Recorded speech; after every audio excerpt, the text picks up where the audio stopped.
Hello dear students, स्वागत है एक बार फिर से आपका हमारे नए YouTube channel doubt at math के एक नई वीडियो में। आज हम करेंगे कक्षा 10वीं गणित की प्रश्नावली 1.1। तो चलिए शुरू करते हैं। अभाज्य गुणनखंड विधि द्वारा निम्नलिखित पूर्णांकों के एचसीएफ और एलसीएम ज्ञात कीजिए। फर्स्ट पार्ट है 12, 15 और 21। इनके हमें अभाज्य गुणनखंड विधि से एचसीएफ और एलसीएम ज्ञात करने हैं। तो सबसे पहले हम 12 के अभाज्य गुणनखंड करेंगे। 2 छीके 12, फिर 2 से भाग देंगे, 2 तिया 6, फिर 3 से भाग देंगे 1। इसी प्रकार 15 के अभाज्य गुणनखंड हो जाएंगे 3 पंजे 15, 5 एकम 5। इसी प्रकार 21 के अभाज्य गुणनखंड करेंगे, 3 से भाग देंगे, 3 7 21, 7 से भाग देंगे 1।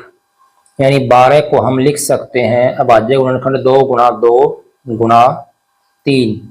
इसी प्रकार 15 को हम लिख सकते हैं 3 गुणा 5।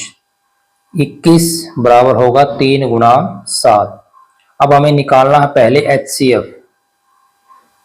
तो बच्चों एचसीएफ होता है हाईएस्ट कॉमन फैक्टर, यानी तीनों में जो गुणनखंड साझा है, तीनों के अंदर जो कॉमन है। तो देखिए यहाँ पर 3 है जो तीनों के अंदर है, तो एचसीएफ हो जाएगा 3। अब इसके बाद हम निकालेंगे एलसीएम। एलसीएम क्या होगा, सभी संख्याओं को लेंगे और एचसीएफ को एक बार लेंगे, यानी इस 3 को हम एक बार लेंगे, बाकी सभी संख्याओं को ले लेंगे एक बार। 2 गुणा 2, 3 एक बार आ जाएगा, फिर बच जाएगा 5 और बच जाएगा 7। तो इस प्रकार हमारा एलसीएम हो जाएगा 420। तो इस तरह से हम इस पार्ट को कर सकते हैं। इसका सेकंड पार्ट देखते हैं। 17, 23, 29। तो 17 के गुणनखंड करेंगे हम। अब बच्चों 17 केवल 17 से ही भाग जाएगा और किसी से नहीं जाएगा। 23 भी सिर्फ 23 से ही भाग जाएगा, इसके अलावा किसी से भाग नहीं होगा। 29 भी 29 से ही भाग जाएगा और किसी से भाग नहीं जाएगा। तो हमारे पास 17 के अभाज्य गुणनखंड हो जाएंगे 1 गुणा 17। 23 के अभाज्य गुणनखंड हो जाएंगे 1 गुणा 23।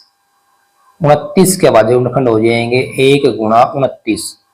तो एचसीएफ हाईएस्ट कॉमन फैक्टर, यानी तीनों के अंदर जो कॉमन है वो क्या है, 1। तो एचसीएफ हो जाएगा 1।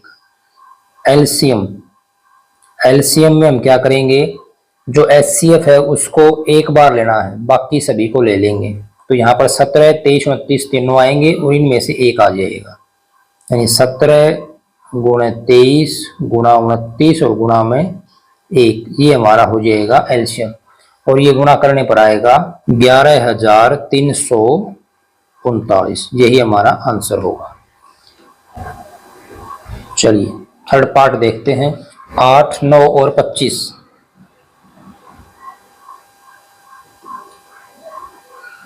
8 के अभाज्य गुणनखंड करेंगे। 2 चौके 8, 2 दूनी 4, 2 एकम 2। 9 के अभाज्य गुणनखंड करेंगे, 3 से भाग जाएगा, 3 तिया 9, 3 एकम 3। 25 के अभाज्य गुणनखंड करेंगे, 5 से भाग जाएगा, 5 पंजे 25, 5 एकम 5। तो 8 को हम लिख सकते हैं 2 गुणा 2 गुणा 2। 9 को लिखेंगे 3 गुणा 3 और 25 को लिखेंगे 5 गुणा 5। तो यहाँ पर अब एचसीएफ देखते हैं पहले हम। तीनों में जो कॉमन है, तीनों में देखो कॉमन यहाँ पर कुछ भी नहीं है। 2 इसमें नहीं है, 3 इसमें है, तो इसमें नहीं है, तो कॉमन कुछ भी नहीं है। तो एचसीएफ हो जाएगा 1।